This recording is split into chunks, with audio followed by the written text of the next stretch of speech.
Enjoy the cutscene, guys. Oh, well, I should probably narrate this, since a load of text is just a pain. Okay. 4 years have passed since the guns of the Patriots, and the collapse of the system that had been controlling world affairs from the shadows. Free from Patriot control, cyborg technology has proliferated, and the world's major military companies, PMCs, have splintered into countless smaller entities, sparking new conflicts around the globe. Raiden, retired from active battle, is a member of a peacekeeping PMC known as Maverick Security Consulting. However, a routine mission to guard the Prime Minister of a developing African nation turns deadly when cyborgs from a rival PMC known as Desperado Enforcement attack attack Raiden's caravan. I would be terrible if I did audiobooks, because that was pretty bad. Anyway, he'd held at bay by a mysterious swordsman known as Sam. Raiden could do nothing but watch helplessly as the Prime Minister is killed before his eyes. In the battle that ensues, Raiden loses his left eye and left arm to Sam before barely escaping with his life. In the weeks after the attack, Raiden learns that Desperado is leading a military coup in the nation of Abkhazia, I guess I should pronounce it that way. Equipped with a powerful new cyborg body, Raiden heads to Abkhazia's capital, Sukhumi, on a mission to halt the coup and settle the score with Desperado once and for all. Sad to hear that Raiden's lost his eye, a bit like, everyone's favorite hero, Solid Snake, but maybe that's what happens in the Metal Gear Solid universe, the Metal Gear universe, I should say. People just lose eyes left, right, and center, which is a shame. But anyway, Platinum Games just show off their graphics prowess. Once again, my capture card does not do the graphics in this game justice, because they are pretty sick.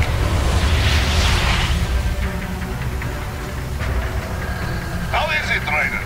So far, so good. I've got a clean visual. A direct feed to your optic now.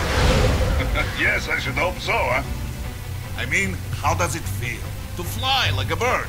Like a bird strapped to a remote control rocket. We will get you in safely, Tovarich. Just relax and enjoy the ride. Right. Can you hear me, Raiden? Doctor. Remember the 2 procedures to maintain your new body. 1. Seizing nano repair units from your foes. And 2. Absorbing from their electrolytes. I got it. Yes, enemy cyborgs should provide plenty of MCFC electrolytes once you slice them open and extract their fluids. They're terrorists. I was planning on that anyway. Oh, and their left hands, if you please. Excuse me? That combat data stored on holographic memory, typically located in the left hand. That data is very valuable. I am authorized to offer you upgrades and services in exchange for it. How generous. Ich liebe Kapitalismus. Had the world come down a few years earlier, I would have a Nobel Prize on my shelf. There, I see land. 3 mics out and closing. No, I think that's Kari Waldron. I could be wrong. Looks like we don't need to worry about interceptors.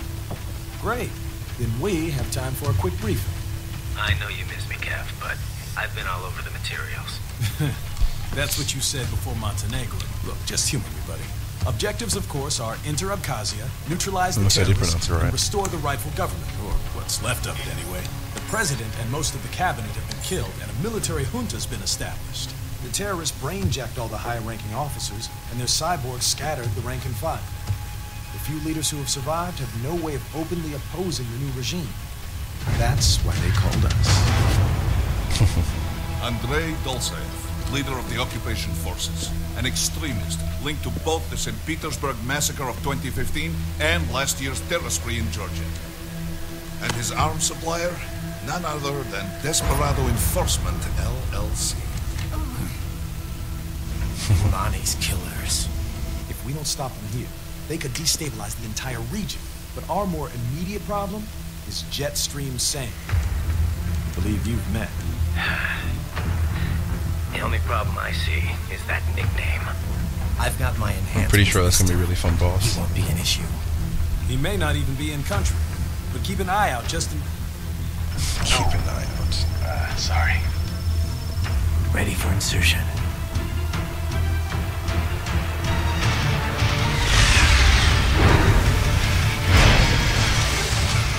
And after that pretty lengthy cutscene, pretty much gonna head straight into the battle, and I assure you this game is absolute time. It's got an interesting pacing between sort of stealth-ish elements and just straight up action, and it actually does a good raw, I think.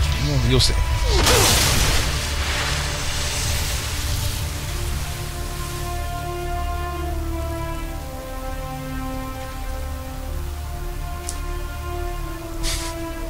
I think everyone just heard me crack my thumbs.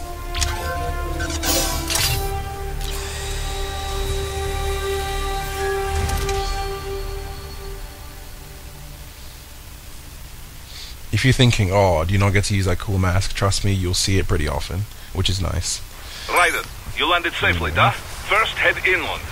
The waypoint is marked on your Soliton radar. Contact us on Codec if you have any questions. Okay, now check this out. You see this cat right here? You see this cat right here? Watch this, watch this.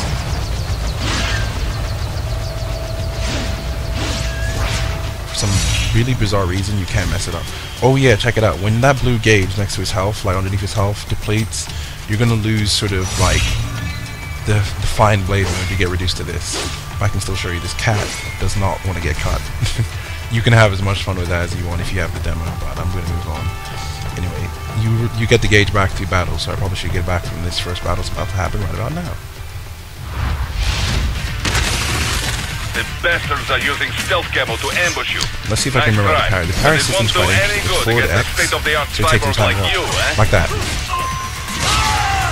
Oh, okay.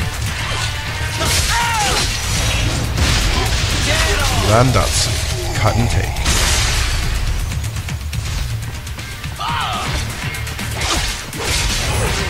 When you see that weird thing, then you can pretty much just hold left trigger and go ham and just cut them to pieces, and that's how you get that out. So yeah, pretty swift, pretty easy. But the enemies and the gameplay do get quite challenging down the line, so don't expect this to be the whole game or anything, because that would be pretty, well, not boring, but it'd be pretty simple. And I doubt a game that's supposed to be like a really long, detailed hack and slash would not be as simple as that. I could take these guys with no eyes. Intel wasn't exaggerating on the cyborg count. But yeah, stuff like grenades, very hard to see coming sometimes, but the parrying system, once you get used to it, you can pretty much parry stuff without a hitch, really. What enterprising soldier of fortune could resist? And cyborgs are still human. Real thinking people. Way less risk of collateral damage than your typical UAV strike. And don't forget the PR angle. Nations start playing Frankenstein with their troops, and the public goes nuts. PMCs, on the other hand, are off the ethical radar. Yeah, they still don't even count PMCs in official death tolls. With SOP out of the picture, private militaries needed a new edge on the market. We got it. In a way, cyborgs are just SOP troops by another name. Only all muscled up and less predictable. Very political angle in this game storyline, so very Metal Gear-ish. Certainly hasn't changed. I'm not complaining. They're like walking vending machines. Right. Vending machines full of blood. Easy there, Dracula. Like I said, they're still people. People who terrorize and take innocent lives for money. They sowed their fate when they took this job. I'm just the Reaper. Damn. It's a bit cold, Raiden. Even for you.